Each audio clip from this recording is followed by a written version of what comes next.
Hey guys, today we have some plastic panels here, and it came in a set of 6. And what you can do with these is you can use them for laser cutters, painting on the back to have a little display on there, or just many more ways to use them. So let's open it up and see what it looks like. So here we have without the paper on it, and now we're gonna paint something on it. So let's get to it.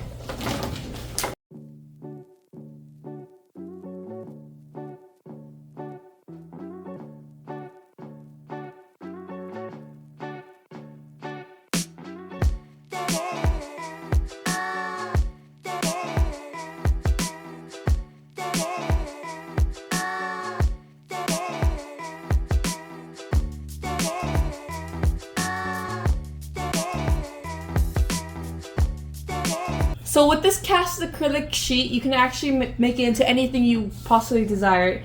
Here I made a donut. And yeah, you can make anything with this acrylic plastic sheet. Hope you guys enjoyed the video.